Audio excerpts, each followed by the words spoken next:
Amigos, la industria mexicana y particularmente la industria maquiladora de exportación tiene un gran reto frente a sí, que es el poder encadenar y arrastrar a los proveedores nacionales, lo que se conoce como el encadenamiento productivo, a fin de fortalecer justamente la cadena productiva, incrementar el grado de integración nacional de los productos mexicanos y al mismo tiempo empujar hacia una mejor remuneración dentro de este sector. Es un sector altamente competitivo, es un sector que se ha moldado muy bien al proceso de globalización que vive la economía mundial y que tiene aún así grandes desafíos por delante. Vamos a platicar de todo esto justamente con Emilio Cadena. Él es el presidente del Consejo Nacional de la Industria Maquiladora y Manufacturera de Exportación. Emilio, ¿cómo estás? Buenas noches. ¿Qué tal? Buenas noches, Darío.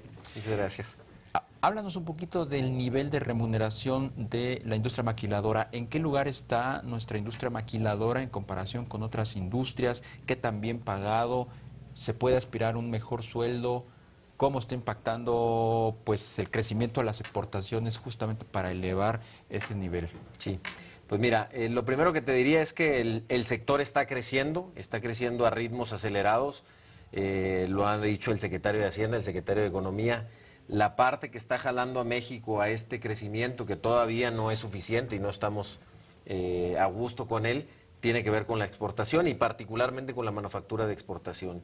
Creo que ahí definitivamente México todavía tendría mucho que hacer en el tema de la compensación. Seguimos siendo un país en desarrollo donde los sueldos y salarios son bajos a comparación de otros países industrializados. Pero yo creo que la buena noticia que tenemos nosotros es que el crecimiento que estamos viendo dentro de México es en los sectores que mejor pagan. Creo que todavía podríamos aprovechar esto mucho más, porque fíjate, hay un dato internacional muy interesante. Los sectores altamente demandantes de energía son los sectores que están creciendo casi a un ritmo de 4 veces más que el resto de los sectores y son los sectores que más pagan. Ya estamos viendo en México este comportamiento de que los sectores que más pagan son los que están creciendo.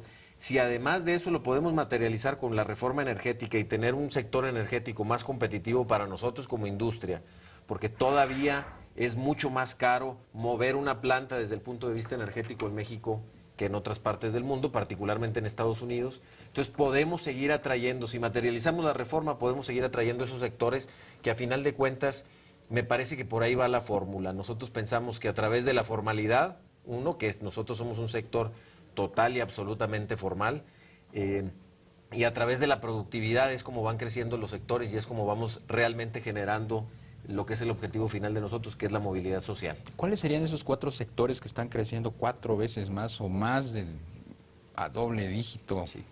Actualmente en la economía mexicana y que pudieran ser como tractores para el resto de las industrias? Sí, mira, el primero es la industria automotriz. Ese ha sido el que ha traído el crecimiento más acelerado. Del crecimiento que tuvimos el año pasado nosotros generamos cerca de 150,000 empleos directos el año pasado, que representa el 20% de todos los empleos que se generaron en el país. El 60% prácticamente de ese crecimiento fue de industria automotriz. Digo, tú lo has visto y lo has manejado en tu programa, todas las armadoras, que apenas van empezando, por cierto. Todavía hay muchísimo crecimiento ahí por esperar. Ese es uno. Otro que ha tenido un crecimiento extraordinario, que a mí me parece que es uno de los sectores donde tenemos además grandes ventajas competitivas, es el tema de bienes de capital. Todo lo que sea estar produciendo equipos grandes, industriales, que requieren de una entrega razonablemente rápida al mercado de los Estados Unidos y además que tiene un alto contenido de valor agregado, el tema del plástico, la metalmecánica y la industria química. Esos son 5 sectores que están teniendo crecimientos acelerados en el país y otra vez todos ellos se encuentran por encima del promedio de las compensaciones. Entonces otra vez vamos jalando la compensación hacia arriba. ¿Cuál es el encadenamiento productivo que ustedes están proponiendo para justamente fortalecer a la industria maquiladora de exportación? Mira, nosotros vemos como una de nuestras áreas estratégicas conseguir más proveedores en México. Así como yo veo las ventajas competitivas de México, el costo operativo, la logística, lo que le da viabilidad a los proyectos para llegar a México, la sustentabilidad de esos proyectos en México está basada en una parte importante en el tema de tener los proveedores. Una vez que ya tienes tú los proveedores en México, es difícil que esas inversiones se vayan a ir a otro lado.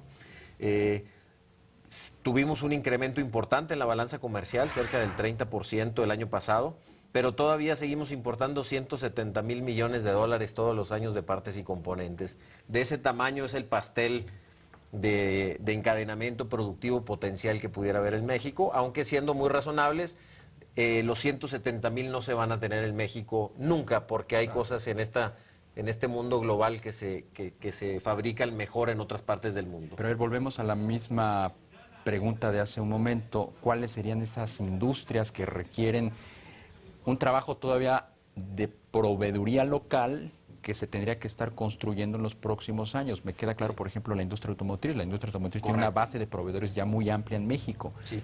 En lo que nosotros le llamamos el Tier 1, es decir, el proveedor directo de la ensambladora. Sí. Pero tenemos mucho trabajo por hacer todavía en el Tier 2, en el Tier 3, que ahí es donde estamos precisamente enfocándonos nosotros. Nosotros vemos la industria automotriz, la industria eléctrica, electrónica, la industria metalmecánica, la aeroespacial ahora. La aeroespacial, electrodomésticos. Ahí hay todo lo que fuera, y la automotriz yo quisiera puntualizar, es todo lo que es equipo de transporte, porque incluye los automóviles, los vehículos ligeros, pero también el tema de tractocamiones es una industria muy importante en México, donde producimos una gran cantidad de camiones que se exportan a Estados Unidos. Y también dentro de la industria del transporte entra la parte aeroespacial. Ahí están las grandes oportunidades, pensamos nosotros, es lo que está dentro del Comité Nacional de Productividad, del cual formamos parte, como los sectores estratégicos desde el punto de vista industrial que estamos creciendo. Y lo que hemos visto nosotros hay que atacarlo con tres estrategias muy específicas y muy puntuales para dar el resultado. La primera es la vinculación. Suena tan sencillo y lo hemos hablado tantas veces, pero en realidad hay poco trabajo hecho en esto. Es decir, puede haber dos tractoras en México, uno que ya está comprando la inyección de plástico, uno que ya está comprando el estampado o el maquinado en México, con proveedores ya de clase mundial, proveedores mexicanos de clase mundial, ya certificados, y simplemente no hemos tenido acceso a conocerlos.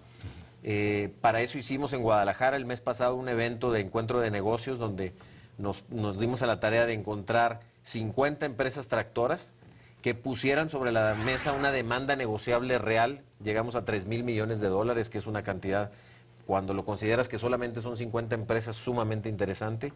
Y luego nos dimos a la tarea de buscar qué proveedores pudieran satisfacer esa demanda. Esa demanda estaba concentrada particularmente en componentes eléctricos y electrónicos, en todo lo que es metalmecánica, estampados, forja, maquinados y en inyección de plástico. Esos fueron los tres commodities más importantes. Decías hace un momento que el desarrollo de proveedores en el nivel T1 ya está relativamente resuelto en industrias, por ejemplo, como la automotriz. Correcto. Falta enfocarse a los niveles más bajos, T2, T3.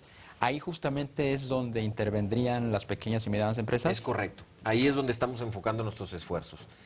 Creemos que ahí es donde sobre todo para las empresas mexicanas, hay una gran oportunidad, y los riesgos son un poco menores que estar directamente con las armadoras. Tú sabes todo el tema de los compromisos que hay que hacer con las armadoras.